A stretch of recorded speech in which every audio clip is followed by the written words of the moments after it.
Greetings and bienvenue, Midnight Crew. Thank you for returning to this broadcast. And welcome to new viewers joining us for the first time. If you like a video, then feel free to subscribe. Some viewers may find the following video disturbing. Viewer discretion is advised. I'm a local NCO crime check patrol officer in a shitty neighborhood. I've got a few creepy stories. If anything, general nope thread. Constant nuisance home, always calls. Severe domestic violence calls, serious fighting. Always with homeless dudes or something. Which gave us probable belief for the owners to be in possession of drugs. Anyway, we were forced to evict the owner and condemn the house. Average crackhouse.jpg. Other officers are outside boarding up the doors and windows and posting orders while I search the rest of the home. I search the basement. No power. Use flashlight. Hear shuffling noises. Screw that, I'm a badass cop.pdf. Please vacate the premises blah blah blah or we'll use force blah blah. No answer. Probably squatting crackheads. Searched the entire basement. Found nothing. Sweet-smelling smoke-type stuff emitting from the dryer in the corner. Check it out. Probably drugs. Smoke is coming from a crawl space. Look in crawl space. Empty, dark, and looks like it carries on forever. Suddenly see piercing blue eyes. Noped out of there and never went back, even for routine patrol. I got more. This is the longest one. A local cop shop volunteer reported seeing a little girl come into the office. She sat down and did not answer the volunteer when asked anything. She didn't speak. Apparently, she started convulsing and hissing. The volunteer left to get an officer from the other room. The volunteer was shitting himself by this point. Both the officer and the volunteer came back into the office and the little girl was gone. Secondhand story, but this town is totally fucked and I've seen some crazy shit. Interesting. State or city? Spokane County of Washington State. Not a cop, but I will share a story involving a cop. At the office. Car pulls up outside the dock area. Sits there for an hour. WTF? Tell security. Find out the car belongs to a contractor, but she's not supposed to be there. Security looks in the car. Woman slumped over. Looks very dead. Police called. Police officer is a young guy. Walks over and knocks on the window. Nothing. Take out the window breaker gizmo. Breaks out the window. Reaches towards the woman. Dead woman's eyes snap open. Makes horrific cliché walker noise. Lunges at the officer. Terrified officer is bitten and scratched. Not kidding. Backup manages to restrain the shrieking banshee thing that used to be a person. Hauls her away. Turns out the contractor tried to end herself through means not made privy to me. Apparently, she managed to screw her brain way up doing this. And what the officer encountered was just this mindless animal with fight or flight triggered. To this day, she's probably in a mental hospital hissing and spitting at the staff. We saw a bona fide zombie that day, and it bit somebody. On patrol when I was a beat cop.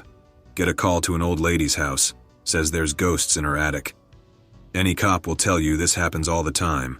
Old folks, some senile, will say there's men in masks outside, ghosts in the attack, Bigfoot in the garage, etc.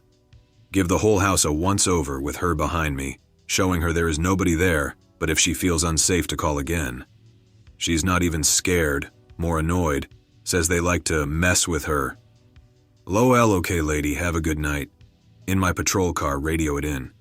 Upstairs light in the attic goes on. Old lady is in the kitchen. I can see her. The light bulb upstairs has a string to turn it on. I know because I just saw it. No way it could just turn on unless you pull that. Thoroughly spooked, cruise the block for an extra hour in case she calls again, so I'm right there, but she never called. Another. Same situation. Get a call about a suspicious person in a parking lot from a store owner. Roll up real quiet so I don't spook him. See some guy squatting in a bush, so I light him up. He runs, like really fast. Like 28 days later, zombie fast, right through a pricker bush like it's nothing, and rounds a corner behind the building. I turn the corner, and he's gone. I am looking behind dumpsters and trees, and the dude ghosted. Backup arrives, and they can't find him either. One guy looks up and just points. Dude was on the building's roof.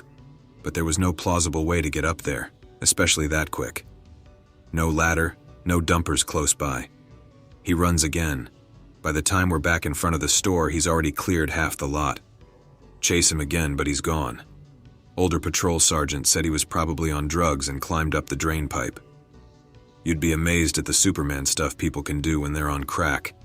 Like climbing a 30-feet drain pipe that looks like it's held up by nails and rust after sprinting over 100 yards.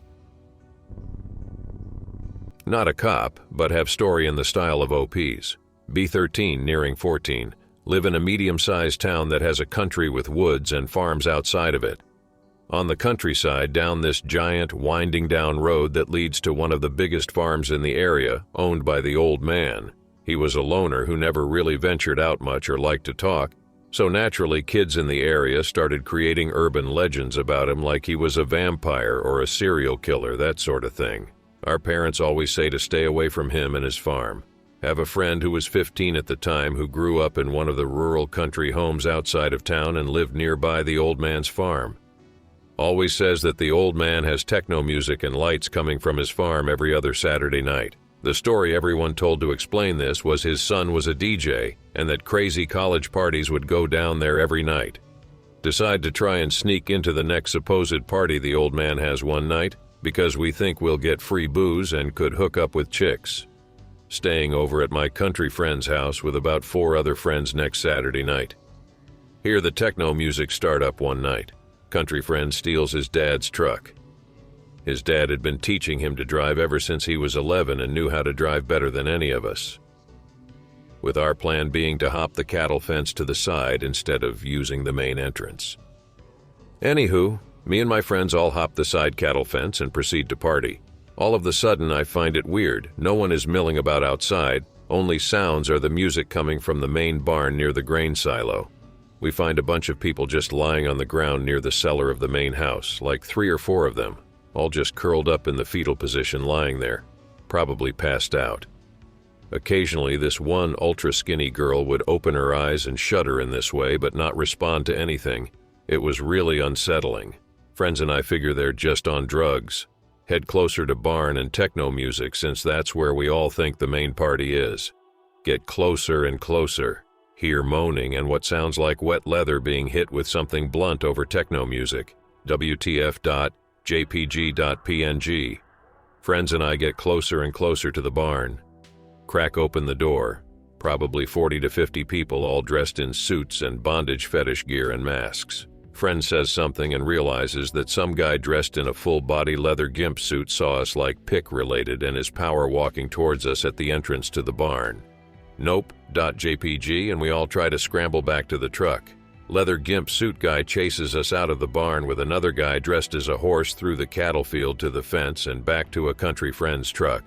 We all get in and drive away as the gimp suit guy and his friend throw rocks at us. Turned out that the old man would hold huge BDSM fetish swinger orgies with people from neighboring towns at his farm and charged them money for the get-together. The police also found 10 pounds of cocaine in the basement along with LSD and speed. I'm a Florida Highway Patrol trooper. This was about 8 years ago when I was a 2-year rookie. I wasn't very familiar with the history of the area where I was working at the time. It starts fairly tragically. I was working the midnight shift, and we got a call that a fatal car crash had happened. I head up there, and I'm the first trooper on the scene. I checked with the deputies, and they gave me the rundown. A naked guy walked out onto the highway right into the path of a semi. Parts of him were here, there, and everywhere, and there's a pickup truck off in the woods about 500 feet back. I'm on long enough to keep my breakfast down, but still new enough to not be completely unnerved by being surrounded by the smell of recent death. Long story short on that investigation, the man was mentally disturbed. The investigators told me he must have been having a meltdown and crashed his truck into the tree line to commit suicide. When that didn't work, walked up from the tree line, stripped off all of his clothes, and just jumped in front of the first big truck to come along. It was a fairly standard night, that particular month. I worked on 6 fatals that month alone. The weird things started happening about a week later. I'm working and I get a call from a pedestrian on the interstate in the same area as the fatal crash and self-termination. Routine call, usually some drunk who drove into a ditch and is trying to put some distance between him and a DUI arrest. So I traveled the 40 miles up there, not expecting to find anyone. I get there and sure enough, there's no one there, so I turn around and start driving away. About 30 minutes later, I got a second call from a pedestrian in the same place. I head back up there and surprise, nothing. I start driving away. I get about 3 miles down the road and the dispatcher calls it back to me again. Two odd things about that. First, I'm still in the area, and second, I didn't see any cars that could have been calling the sighting in. So I flip a U-turn in the middle of the median and I head back up. At this point, I figure it's teenagers messing with our dispatcher, or it's some vagrant trying to hitchhike and hiding from me in the woods. So I pull back into the median and back my car up into the tree line, and I cut my lights out and I start watching the shoulder. After about 10 minutes, right where the suicide took place, I saw the shape of a man move from the tree line to the roadside and walk right up to the road. I turn my spotlight on and the whole thing just disappears. No motion, as if someone had run off, just gone. So I put my car into gear and got the hell out of there, and the car just died. Nothing really supernatural about a Crown Vic with 180,000 miles just breaking down, but the timing was pretty damn freaky. I start trying to get the engine to turn over, and I notice the trees behind me rustling. Finally, the engine turns over. I put the car in gear, and I head as far away from that spot as I can. A few nights later, I'm sitting at breakfast with one of the old salts, and I tell him what happened, and he looks at me and says, "Yeah, don't go up there alone at night. Back in the 90s, a trooper kidnapped, assaulted, and murdered a woman in the trees in the median." He went on to tell me that a lot of guys have had experiences with their cars dying in that area.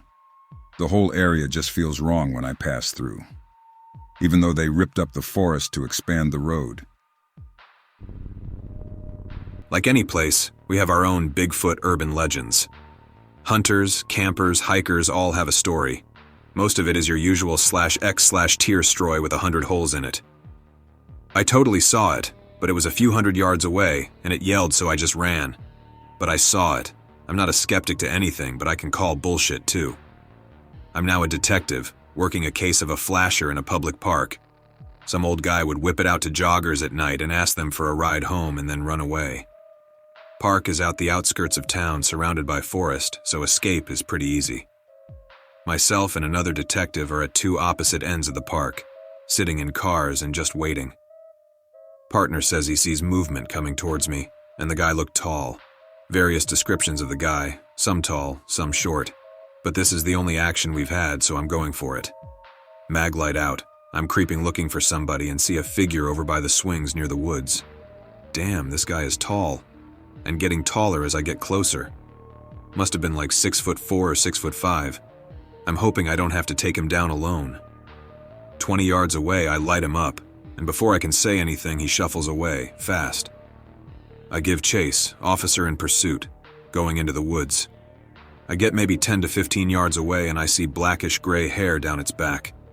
Not shaggy, but smooth. I've seen the Patterson tape and it sounds cliche, but looks like that. I stop, gun out and yell freeze, and it just keeps going. I lose it in the woods, then backtrack and find my partner. Did you see him? What did he look like? No, I didn't get a good look. No way in hell I'm letting that rumor get around. We catch the actual perv 3 months later. Only ever told the truth to my dad's hunting buddy, a fish and wildlife officer, because he's a huge believer. That's it really for the paranormal. And this is over the span of like 7 years, so it didn't happen often. This incident occurred in Memphis, Tennessee. I started my career as a Memphis police officer a few years previously in the 1980s. I was on a special assignment at the time. It was 2 a.m. and it was a clear summer night, but quite humid. I was in my personal vehicle with the top down and the radio playing. I was still in my uniform, including my bulletproof vest and a gun belt with all the regular equipment attached to it. I was heading south on Covington Pike at a good rate of speed and was the only one on the road. This part of the road connects the Raleigh-Bartlett area to the Berkeley area. The road is slightly elevated as the surrounding area is low, and running through it is the Wolf River, which is a few miles from here and connects to the Mississippi River. This area is commonly referred to by the locals as the Wolf River Bottoms these days. As I was driving in my peripheral vision over to my right, just outside my headlight beams, I noticed something was moving fast directly toward the front of my car. I immediately slammed on the brakes, thinking that a deer was running across the road, but I couldn't have been more wrong. It came to a screeching halt right in the middle of the road, right in front of my headlights, not more than 7 feet from my bumper. As we both froze in place, staring at each other for several seconds. It appeared to be 3 to 4 feet tall, but was also crouched. It could have been closer to 5 if it stood straight up, but I got the impression that its current body posture was its normal way of standing. It had a large head, at least compared to its skinny, slender body. It appeared to be dark gray and greenish in color, similar to the color of an alligator, but the appearance of its skin looked like a similar texture to a human's. It had dark, large oval eyes on each side of the upper part of its face, running slanted from the top portion of its head to about the midsection of its head. It was kind of pointing inward to where you would expect a nose to be. However, from what I could tell, there was no distinct nose, at least none like a human. Below the eyes was a very thin, dark, almost black line, which I assumed was its mouth. It ran from about the same location a human's mouth would be. However, the line ran straight across the lower face in front, and then turned upward and slightly back on the head. It had no ears that could see. Its body and chest area were rounded like a human, but vastly smaller, almost like a child's. Its arms appeared to be longer and somewhat disproportionate to its body, and they were skinny and had an insect-type look to them. I could make out my hands, but they were also completely folded at the wrist joint. The legs were long because, even with this thing's shortness, I could make out the top of them, even with it so close to the bumper, which was obscuring the bottom half somewhat. They were like the arms, thin and insect-like, but appeared to be jointed. I did notice its chest area moving slightly like it was breathing, but it seemed slow and steady. There was no hair anywhere that I could see, and I'm not even sure if it was wearing any type of clothing. If it was, it would have had to be skin-tight. I never noticed a tail at any point. My adrenaline was pumping, and it was only a brief period of observation. It again took off like a shot, and it was out of my headlights. I could still make out its outline in the darkness, and it was moving like a sprinter. It leaped over the guardrail onto the other side of the road and down the embankment. I will admit that this was not the only bizarre incident that I had during my career, but it definitely was the strangest. I never told anyone on the force about the encounter. In fact, I only mentioned it to a close friend during these many years. I can only identify it as a lizard man or an unknown humanoid. I would have never believed it unless I actually witnessed it. I worked as a highway patrol officer briefly, and it's on duty that I had 90% of my shadow people encounters. Always late at night, of course. I used to dismiss them as hallucinations until an encounter I had in 2015. I pulled my car off to the side of a desolate slice of road because I needed to take a piss. It was real late, and it was around wintertime, and it was real cold out. I left my car's headlights on as I was watering the flowers, and I heard something scrap across the asphalt real softly behind me. I spun my head around, and for just a few seconds I saw something begin to take a step further into the headlights, before quickly sliding back into the darkness. My heart skipped a few beats as I realized what I just saw, and I quickly zipped up my fly and got back into my car, probably breaking the speed limit as I got the hell out of there. A few months later, now in 2016, I had my second encounter. It was just a few hours before I got off duty, so I was taking it slow and relaxing with some kiss blasting on the car's stereo. Again, it was real late, and I noticed I was low on gas. I stopped at a little pit stop gas station and began filling up my tank, and I saw someone standing on the other side of the road. Now, there weren't many street lamps out in these parts. It was far too rural for the state to bother spending money for lights. But from the edge of the light from the gas station, I swear I could vaguely make out the shape of a man wearing a hat slowly encroaching on the edge of the light. It wasn't until a car drove past that the shape vanished. I'm a patrol officer in north-central New Mexico. My partner and I park our patrol vehicles at the bottom of a long dirt road that leads to an abandoned school. We only do this on the night shift when it starts to get slow around 1 a.m. It's a relatively safe place for us to catch up on paperwork. We have had several odd experiences there, from strange lights that maneuver quickly in the woods to possible UFO sightings. We even found a body down there years ago that still has not been identified. But that's not even the most terrifying. This was in October of 2020 at around 2 a.m. It was a dead night, and crime was low that time of year, partly because of the plague, and partly because it was cold. We had parked our vehicles side by side, facing opposite directions so that the driver's side windows lined up. This is common in our line of work. My partner gets dispatched to a noise complaint and leaves. I use this time to step out and relieve my bladder. As I'm standing outside, I hear a whistle in the woods across the abandoned school grounds. These woods are roughly 100 yards from where I am parked. The whistle was a tune like it came from a human mouth, and it was oddly loud. We do have a homeless problem in my town, but not in the area I patrol. I assume a homeless person who must have wandered their way to the south side of the town. I get back in my car and roll my window up, anxiously awaiting my partner's return. My partner returns after about 20 minutes. I tell him the story and we move on to other topics. I'm a believer in the paranormal, but he is a skeptic. Within about 30 minutes, he decides that he needs to relieve himself.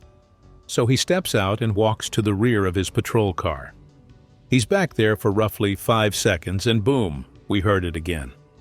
A loud whistle to the tune of a slow song. The whistle lasts for maybe 10 seconds. He walks back to my window and his face is a pale, milky white. So as cops do, we decided to investigate. We grab our flashlights and start walking slowly through the field. That grass is up to our waist. We get to about halfway in the field when we hear it again, but this time it sounds like it's coming from our right side, where the school is. As we are standing there with our flashlights shining on the school, we begin to see the grass start to move. There is no wind, and the grass is not moving around us. It looks like something is crawling in the field. The grass is moving slowly, in a straight path towards us. We begin walking towards the movement. At this point, we both have our hands on our firearms. The air is eerily still, and you could see our breath from the cold. I can tell that my partner is uneasy. We are walking very slowly and quietly. As we get about 20 feet away from the moving grass, it stops. Then we hear the whistle coming from exactly where our flashlights are shining on the now still grass. We are frozen in fear. We are too scared to speak to each other. It feels like minutes pass, but it was probably only a few seconds. I go to take a step forward, and all of a sudden the grass starts to move again. This time away from us, towards the wood line. Only this time it's fast, too fast for us to run after.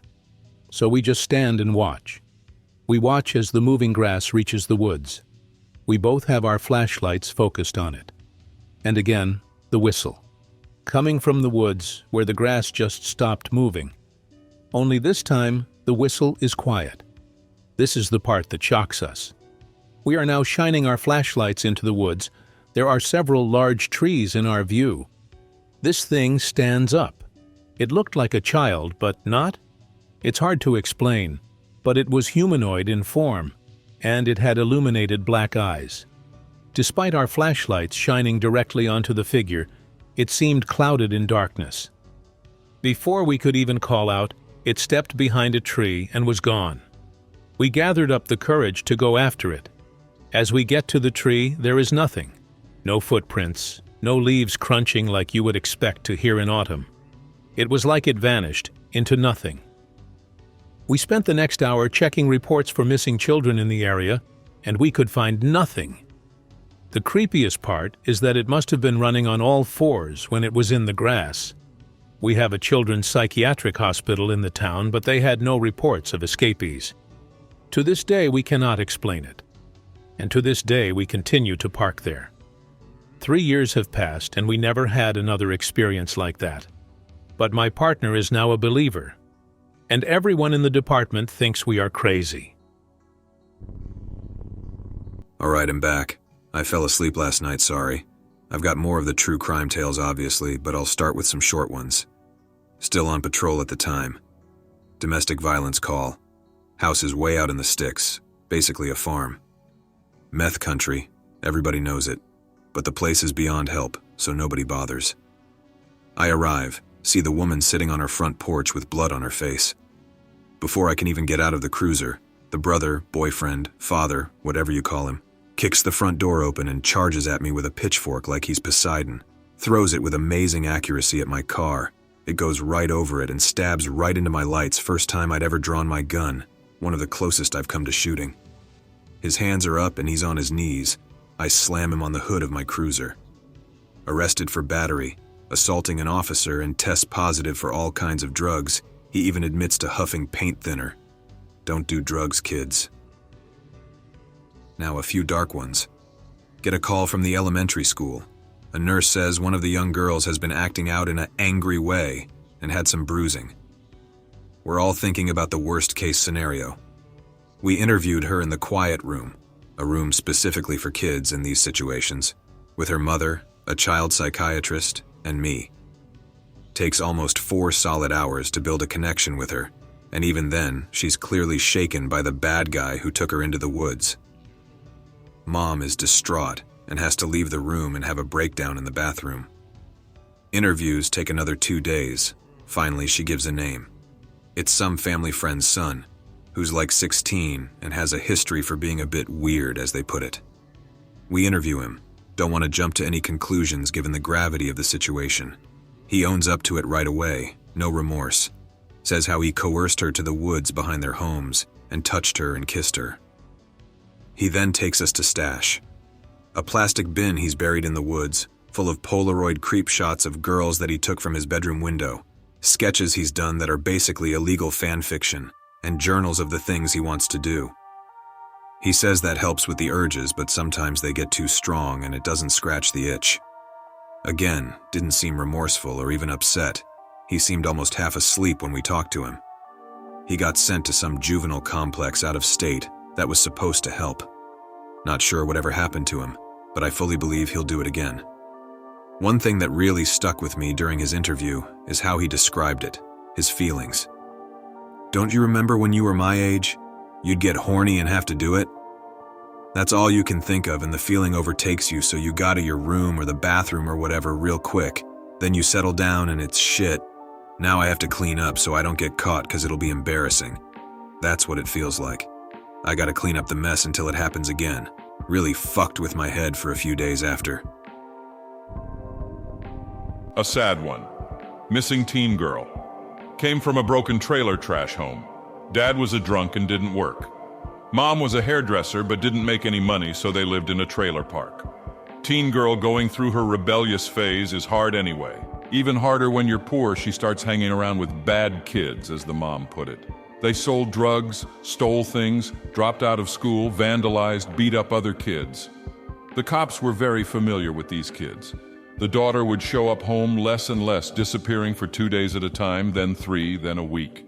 For what it's worth, the mom wasn't actually that bad, compared to the father who gave 2 shits about anything. But she couldn't or wouldn't do enough. So the daughter vanishes for like 3 weeks. We track down the group she hangs out with and interrogate them.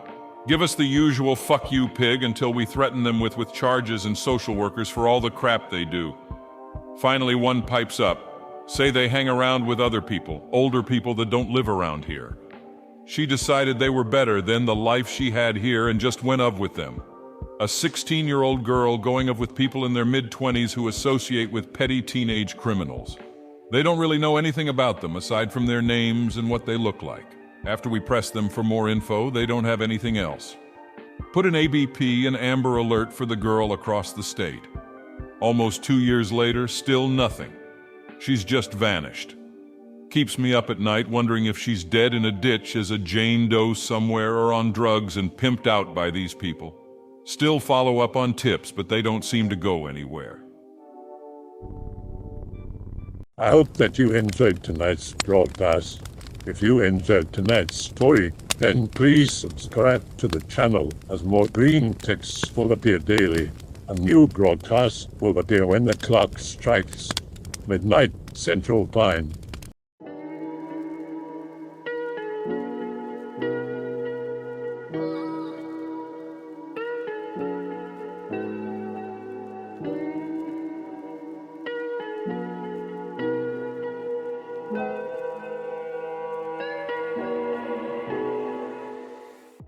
Remember to check the Odyssey and Rumble pages for separate archives of previous broadcasts.